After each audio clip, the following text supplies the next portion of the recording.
ग्राहक को मजबूरी में भैरव से सब्जियां खरीदनी पड़ती हैं। दिवाकर के न होने का भैरव पूरी तरह से फायदा उठाने लगता है। इसी बीच कुछ चोर शहर के एक बड़ी सी सुनार की दुकान से सोना चुराकर शहर से दूर जंगल की ओर आते हैं। जंगल में चलते हुए उन्हें ये पुरानी जेल दिखती है। सभी आकर इस जेल के पास खड़े हो जाते हैं। इस सोने को छुपाए कैसे? कुछ तो नया उपाय ढूंढना पड़ेगा। अगर पुलिस ने पकड़ लिया तो समझ लो जेल में चक्की पीसनी पड़ेगी। क्यों ना हम इस सोने को गलाकर ईंट बनाए और इसे जेल के बाहर से लगा दे। इससे पुलिस को कोई सबूत भी नहीं मिलेगा। हाँ, ये तो बहुत अच्छा सुझाव है।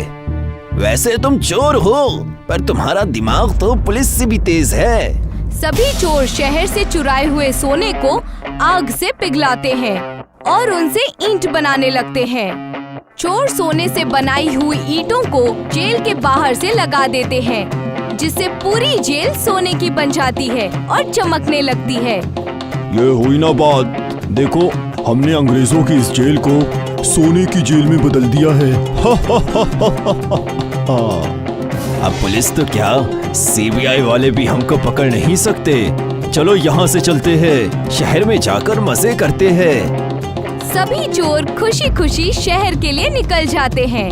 दूसरी ओर कुछ दिन बीत जाने के बाद भैरव दिवाकर को देखने के लिए जंगल में आता है। वो जेल के अंदर जाता है और जोर से आवाज लगाता है, बाहर आ जाओ दिवाकर भाई, मैं भैरव हूँ।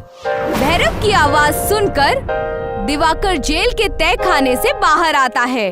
अच्छा किया भाई, जो तुम मुझसे मिलने आ गए, नहीं तो मैं यहाँ पर घुट घुट कर मर ही जाता। भैरव दिवाकर को देखता है